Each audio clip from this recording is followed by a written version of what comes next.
I tried to wait until Thanksgiving, couldn't do it. I feel nasty, can't grow the beard. Wait, let me show them real quick. Let me actually show a real shit. Bro, nothing is growing here. Nothing is growing here. Bro, I can't keep going out like this, gang. I can't do it. Okay. Okay, let's do it. Ow! No, I'm just kidding. Yeah, it's been 20 days of I look in the mirror and I'm like, that's nasty. Okay. I feel so much better. I haven't seen myself like this it's been 3 weeks. What was your strategy going into the final push of the game in that fourth quarter mode? Lonely road, take me home. We're back with the weekly update on Pokemon news. Everything crazy that has happened in the past 7 days. I'm gonna get y'all up to speed. We got new sets, new Pokemon card leaks. We got drama with Rattle-PokeNE once again and PokéMon. We got updates on the market correcting. We got scalpers, restockers, ghost. We got a lot of stuff to cover in today's video. And I know what you're thinking right now. You're probably thinking, why is Vert sitting so far back from the camera today? Well, to be quite frank, I wanted to show y'all my new shirt. Yo, look at that shit! Oh my... I'm such a nerd. I'm such a nerd. Y'all, if you don't know this, I feel like a lot of people know this, but maybe you don't. My sleeve over here, it's all Anakin. Like, we got the episode 1 pod racer, we got Anakin as a kid, and then this... Oh, that goes... Oh, the... Yeah, I am an Anakin diehard fan, okay? I'm a nerd. I absolutely love collecting Pokemon cards, but at heart, I am a Star Wars fan till I die. That's what I want to see in the comments section of this video. Let me know your favorite Star Wars episode and why. Go ahead, lock in your answer. I'm just telling y'all, the only correct answer is episode 3. Like, it's not even close. There's a lot of good episodes out there, except 8, and that's dog water ass shit. But episode 3, by far, hands down, easy. And I'm hyper right now. It's zero sugar Jolly Ranchers. I don't know why I'm so hyper. Okay.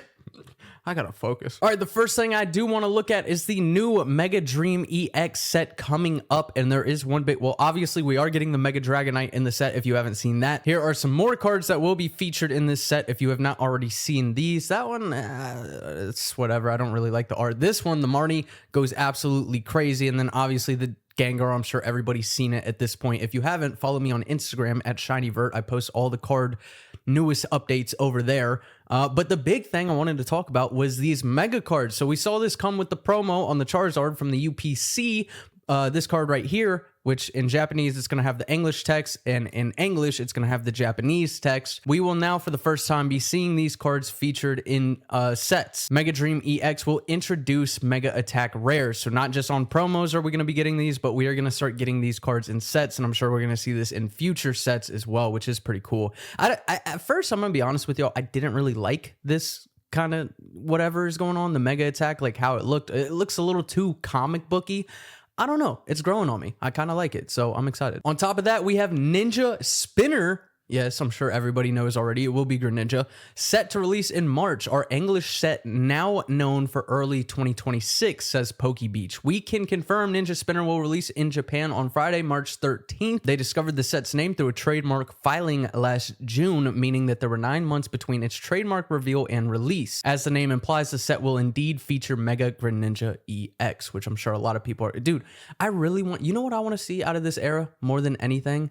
Is mega shiny Pokemon. I think that would be like on cards, of course. That would be so sick. And before we move deeper into the video, I want to tell you all about the Collectr app. If you do not have this app downloaded, you need to go download it. If you want to track the prices of your collection, if you just want to know what you have in your collection, it's a great way to track your own inventory. If you want to see how the market is moving, how stuff is changing. As you could see over the past month, I'm down $3,800, which again, we're going to be talking about in this video because there is some corrections in the market happening. I don't think we're in a crash yet, but there are some corrections. Right here on the homepage, they always have a ton of cool stuff like $25 off your first PSA submission. And then the biggest thing right now, I think is absolutely the giveaways Collectr is always doing, but you can double dip if you become a pro member right now on the Collectr app. During this month, you will automatically be entered to have a chance at winning this. There will be 18 winners, 2 Evo packs, 2 Prismatic packs, celebrations, and a mystery pack. But the thing is, if you become a pro right now, then next month you will also be entered into the biggest giveaway they have ever done. This box right here, that is absolutely insane. But genuinely no BS. I absolutely freaking love the Collectr app. They're super good people. They mess with me and the app is a lifesaver. So download the Collectr app, show them some love, and let's get back to the video. Actually, there is one more card I wanted to show y'all before we get into more of the drama stuff. I'm sure most of you have already seen it, but over on PokeNotify's Instagram, they posted this. We will be getting a gold Mega Charizard Y, which does beg the question, will we see a Mega Charizard Y SIR come? Because we got the X in Phantasmal, which that card is beautiful. Don't even get me started. I want it so bad. I got the Japanese, but I'm an English collector. All right, let's talk about the beefcakes. Let's talk about the beefy cakes. Old Rattle Pokemon. Post a video today. PokeNE caught trimming clips to convince you he wasn't lying. If y'all aren't up to speed on the whole Rattle PokeNE beef, it's been going on for a while. Brian basically said for years and years he doesn't really like Rattle's content. He shouldn't be in the community. He should not be the CoffeeZilla of the Pokemon community. Rattle has taken some shots back at Brian. Brian said Rattle uses OnlyFans stripper models to promote his content. Rattle shot back and said she's not a stripper, although she was dancing in a bikini. Yeah, it's a whole bunch of a nothing burger type beef, but there were some weird things going on in here that I wanted to talk about, so I'll play a few clips and then we'll talk about it. I'm gonna show everyone that you're a dirty liar.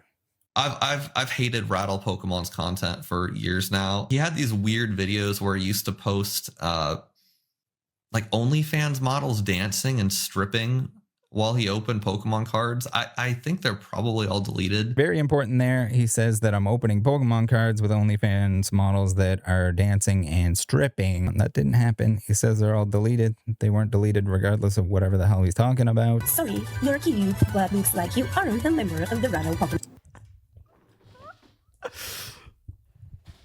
Oh man, it's just so stupid. It's the whole beef is stupid. Who the fuck cares on either side? I don't think Brian really gave a fuck when he said that, but Rattle is taking this one to goddamn heart about the OnlyFans stripper model. Like, at the end of the day, I just don't think it really fucking matters if she does OnlyFans or not. She's still wearing a bikini. Like, yes, okay, if you want to be technically correct, I guess we should not be judging a book by its cover, but people are going to make assumptions. We are human, right? If I did a live stream, if it was my first day ever on this channel and I did a live stream oiling myself down in a bathtub and ripping Pokemon packs open, I think 99% of people that see that stream are probably going to think that I have an OnlyFans. Like, I agree with what Brian said in the first video. If you were to guess her profession, if you just had to take a wild guess, probably not gonna guess that she works at a bank. But hey, who knows? Maybe she's the CEO of a Fortune 500 company. We really don't know. I'm just saying, if we're being realistic here, most people are gonna have that assumption, and at the end of the day, it's not a big deal, Rattle. Final reaction to Rattle. No, you can't help yourself. You're an absolute rage baby. People are finally catching on to the bullshit that is Rattle Pokemon. Finally, I can't believe it's happening, but somehow, I guarantee you, in one of these commentator videos, whether it be Opossum Bud or Roxanne or someone else, at some point, someone in the video or in the comment section will go, he's a net positive for the community. Here's where it all started. I'm going to take you guys on a little history lesson here. This is PTCG Radio, another massive YouTuber, massive store, much bigger than me. Of them that were showing up, including the ones that were referenced by Rossi Wasi. And Rattle, again, just assumes because they're earlier, I forgot his logic, but he just goes, oh, that store shouldn't have. Go fucking watch the videos. There's a 28-minute video there. There's an hour and 23-minute video there. All right. Settle down. Everybody just settle down. I'm here to fix the situation. They're both basically coming at each other for not doing homework, right? First, you got PokeNE saying Rattle didn't do his homework on the whole Moltres box situation. If you didn't see that, Obud did a video on it. I mentioned it in my last weekly recap a little bit. Rattle didn't do his homework on that situation. He's still standing by it because, you know, Rattle does have that thing where 90% of the time he can't take accountability. I will say he did over the last situation, which was far more serious. At least he said something about it, people. I know a lot of people were saying, oh, he's not going to say anything because he said something about that situation. Credit where credit is due. But PokeNE is saying he doesn't do his homework over that. And now Rattle is saying PokeNE isn't doing his homework over the PTCG radio situation. It says 2 years ago, probably closer to 3 with how YouTube says it. I don't know about that situation. I wasn't in this whole drama space whatsoever when all that was going on. And I'm just going to say it straight up. I am not going to go watch a 30-minute video. And damn for sure, I'm not going to spend an hour and 23 minutes. An hour and 23 minutes. It's nefarious, dude. They're nitpicking each other. They're both nitpicking each other. And I have no problem with either of them. At the end of the day, I think look, we all make mistakes as content creators. I've made plenty plenty of mistakes. But PokéNE, at the end of the day, he makes great business content. He's probably taught a lot of people, including myself, when it comes to taxes and stuff. He's taught me a lot from his channel. But he's probably taught a lot of people stuff about business. Like, whether you like him or dislike him, or whether he's made a few mistakes here and there, like, he still puts out good content. Same thing for Rattle, man. Like, Rattle has definitely made a few mistake videos. I've made videos about those videos. But, like, at the end of the day, I still think what Rattle does here is very good. Like, calling out scammers and scalpers and this or that. And, like, Rattle covers all the topics. So it's easy to, like, nitpick the very small things people mess up on. But at the end of the day, they're both doing good. So why are we doing all this? So I don't want to spend too much time on it because it's just a weekly recap, but I just a bunch of nothing burgers, but they're so up in arms over this, both of them. That's typically what drama is here in the Pokemon community, a bunch of nothing burgers, but at the end of the day, I think they both make content that is needed for the community. That's the important part. All right, moving on. We're looking at PokeStreets.official. I know my face is blocking it, but real quick before I show you the video to read what's going on, Ghost Chair Goons 2.0 start beef. Try intimidation tactics at Sam's Club and get shut down. New footage just dropped in Pennsylvania Sam's Club, and it looks like a copy-paste version of the chaos we saw in Union, New Jersey. If you missed what happened in New Jersey, I think I put it in this video right here, so y'all can go check that one out. That was last week's recap. Then it just gives a summary of what went down. Bro is out like a light, like a light. Okay, where? Security. Pussies are tough. They can take a beating. Yeah, exactly. Oh my God, Chris. Bro, you know he thought that line was so cold. Pussies are tough. They can take a beating. Yeah, dude. You're the only one that can talk. Your boys are shut up. Is that Raunchy? Bro, the shiesties is crazy. I couldn't get over this last week, but wearing a shiesty and trying to fight at a Pokemon restock is insane. Also, I will say, if y'all don't know what this term is called, there's actually a term for this. When you go to fight somebody, it's called peacocking. Like when people start removing their shirts or taking their jewelry out or this or that, they're trying to, it's a real term. Look it up. It's called peacocking because you're trying to scare the other person because you don't actually want to fight. Like, if you really wanted to just fight, it would be right there. He's only recording. They're tough. They can take a beating. Record that. So it's one-on-one? So it's one-on-one? Unless your boys are going to jump in. Unless your boys are going to jump in. Nah, they'll have it all on camera. I'll jump in too. I guarantee you. Oh man, what the hell is happening? Oh, shut the fuck up. So just for context here, the people in the shiesties, once again, I don't know if it's the same exact people that we looked at last week from New Jersey, but they are at least in this context of this clip, they are the Ghost Chair Gooners. So what that means, if somehow you don't know what that means, it means they go to a restock, they put a chair there, and they leave, and then they'll just come back right before they open. I think that's BS. I think it's 100% BS, and it's not fair to other people that are sitting there waiting for the Pokemon restock to have to wait for hours and hours, and you can just sit in an empty chair there. Like, bro, if I was the worker, like a manager at a store, I would just take the chair and put it outside the line. Like, I don't care. If somebody else is waiting 5, 6, 7 hours, I'm taking that chair and I'm moving it. But they pull up in shiesties right before the drop and just want to fight. That's crazy to me. At a Pokemon restock. Okay. I'm right here too. I've been here. I've been here. I don't care. Bro, like I said, I'll take you down. Exactly. As soon as someone swings, I'm calling. Yeah, I'm not going to lie. That dude was about it. That's what I'm telling you. The shiesty and everything, that dude didn't want to fight. He didn't want to fight. He's just looking for trouble. In the caption over here, it says the dude in the shiesty had backup of 6 people, which is probably why we saw that guy asking, like, is this going to be a one-on-one fight? Like, he was actually down to fight, but he's not down to get jumped, and that's probably what would have happened. Top comment on this post, stores need to do something about ghost chair scalpers, and I absolutely agree. My boy was holding it down for that spot. Dude, he was. That dude stood on business. And he's a big dude, bro. He would have messed that dude up. Super quick little plug, y'all. I actually do have a second YouTube channel. If you like commentary, if you like the drama type content, I've really been enjoying it lately. That's why I made this channel, because it's outside the world of Pokemon. I'm just talking about like stuff that I'm interested in, like Jack Doherty. I made a video recently on that. I made a video on 6ix9ine the other day. I started this channel like 2 years ago, and then I just kind of stopped doing it because I was invested in this channel. But I have fun doing this, so I started making videos again, and it's getting a lot of love. Like these views, I'm extremely happy with. So it's awesome to see the support. But if you want to go check out that channel, please feel free. It's Nate Jamez. Go over there and leave a comment on one of the recent videos and just be like, yo, what's up from the Vert channel? But yeah, like the next video I'm probably gonna do over on that channel is talking about the David situation. If you don't know about that, it's like a rapper that was with this underage girl. She was found in a car, decapitated. They cut her limbs off, they froze her, and the police are saying they don't know. The police right now, at least as of right now, the police are saying they don't know the cause of death. So this person, a lot of people think it's this David guy that did it, including myself. But nobody has been charged yet for anything. It's bonkers. It's wild. It's an evil world we live in when you have money.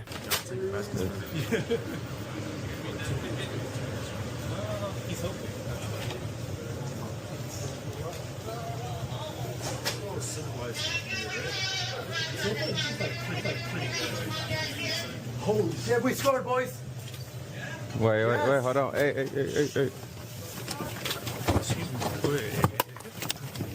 Really, guys? Dude, what the? Man, y'all crazy as hell. Yeah, crazy as hell indeed. Crazy as hell that I didn't think that any of this was going to happen either. Of course, this is exactly what why would this video be any different over there? Yeah, serious, dude. You know what's crazy is you acknowledging that all this stuff is crazy and sticking your arm back in there. Like, don't stick anything in anything. Oh, this is nuts. Obviously, this video is by Opossum Bud. All the videos, by the way, that I talked about will be linked in the description. But I noticed the same thing. Is like, this guy's like, oh, wow, God, you guys are so ridiculous. Wow.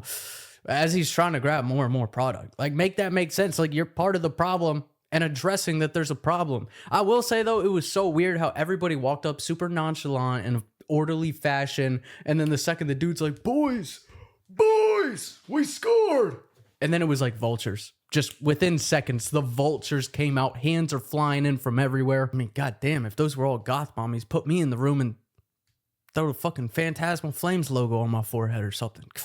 No. Dude, y'all crazy. Yo.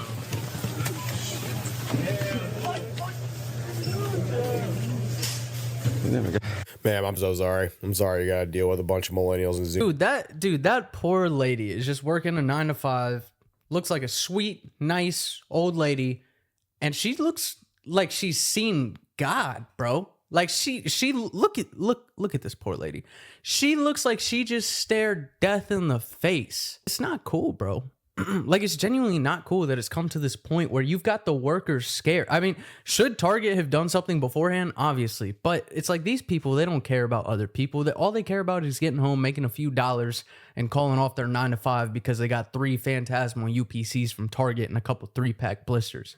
Make it make sense. Even that crowd of people being there is ridiculous. I don't understand. I don't know why stores like this has been going on for months and months now. Like, all these big retailers, all these big stores know exactly the popularity, the rise, the craziness that comes with Pokemon right now. What, like, we just saw Walmart finally do it last week or 2 weeks ago, finally limit the products.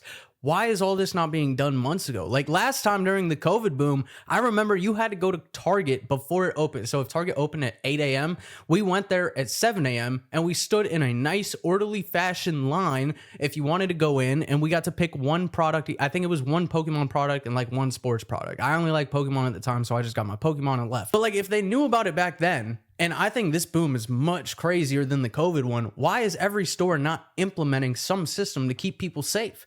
Bro, it takes one idiot to come in this store right now, like the guys wearing shiesties at the New Jersey and Pennsylvania place, to come in there. Who knows if they got a knife in their pocket? Who knows if any of these people here have a knife or something? And I don't know. It just seems like something bad. Like, this could escalate really quickly. It's stupid. And then lastly, I want to look at some price drops posted by none other than one of the GOATs here, Danny Phantom. Love Danny. But this video right here, buy the dip. Also, just to quickly mention, Phantasmal Flames price drops are super interesting. I love to see it. I told y'all from the start that Zard is going to fall so much, and I am so here for it. I believe, don't quote me on it, but I believe both the English Zards are now cheaper than the Japanese ones, which they should be. They're easy pull rates. I know like the first week I said that, everybody in my comments was like, yeah, standing the fuck out of that Charizard, being like, I don't think it's that easy to pull. It's much easier to pull. It's 1 in 400 versus like prismatic pull rates of being 1 in 1400 if you want a specific SIR. Again, if you want to see Danny's full video, it'll be linked in the description. I'm just going to show you a few cards from the video that I thought were interesting, but we got Gumshoes at a high price of almost $30. The lowest price it was ever at was $3.43, and currently it's at $3.82. Just giving my honest take, yeah, it might be a good pickup right now. Like, I'm not really talking so much about investing, but I'm just going off the artwork. Like, this is a pretty cool artwork. We've seen illustration rares can go pretty crazy. So a price of $3.82, I definitely think this card is worth it. That's a cool artwork, like in the back alley and stuff. But it's still interesting to see that at one point this card was $29.45. So this one card isn't going to decide whether we're in a market crash or a market dip or whatever. But I think it is interesting that he pointed out some of these cards and showed that like some of these cards are falling. Yes, there are still cards that are going up, which is why I don't think this is a crash, because when we hit a full crash, everything is going to fall. At least in my opinion, that's what a crash is. But this is a correction of maybe some of these cards shouldn't be that expensive. This one I thought was super interesting because Articuno is a pretty fan-favorited Pokemon. We've seen illustration rares go crazy in price, and this was at a high of $25. The lowest it was ever at was $16.49, which is current. That's the current price, $16.49 right now. So at this moment, this is the lowest this card has ever been. And as an illustration rare, and as a pretty fan-favorited Pokemon, and in my opinion, I don't know, I like blue cards, like cards that are predominantly blue. I'm a big fan of those. But this is a gorgeous freaking artwork. So absolutely, like I have one here already that's going to be sent out for grading soon just because I do like this artwork. Like I want a 10 in my collection, but I might go and pick up a few more of these just because I think it's a really good card, and that price is not bad for an Articuno and an illustration rare. And we've got the Ghastly, another interesting one. A high of $77, a low of $27.73, and currently at $56.58. I'm going to give quite a hot take here. I mean, yes, so cards definitely, like cards and prices, definitely popularity of the Pokemon plays a part. I would beg to differ that if Gengar's name was on this card over Ghastly's, I know Gengar is on the card. You got the whole Evo line. It's a really cool artwork. I love that they included the whole evolution line. I wish they did that on the upcoming Gengar SIR like they did with the Charizard. But if it was Gengar's name, you could probably argue that $56.58 is a good price point. I just, in my personal opinion, y'all can let me know if you don't agree, I just don't think this card is worth $56.58. Like when the Articuno is only $16-17 right now, and this is $56, it's not making sense in my opinion. But to be realistic, when the Gengar card does come out, I'm sure this card will go up a little bit in price. So yeah, that's it. Hope y'all enjoy the weekly update video. I put a ton of work into these videos, y'all. Please drop a like, subscribe. Check out my other channel. I'll have that linked in the description, as well as checking out shinyvert.com. Black Friday sales are live. I got slabs on there under market price. I got sealed products under market price, and of course, all the mystery packs. So make sure y'all check out shinyvert.com. Appreciate y'all watching another video, and I will see y'all in the next one. Peace. Ow! No, I'm just kidding. You deserve this. That's going in. You are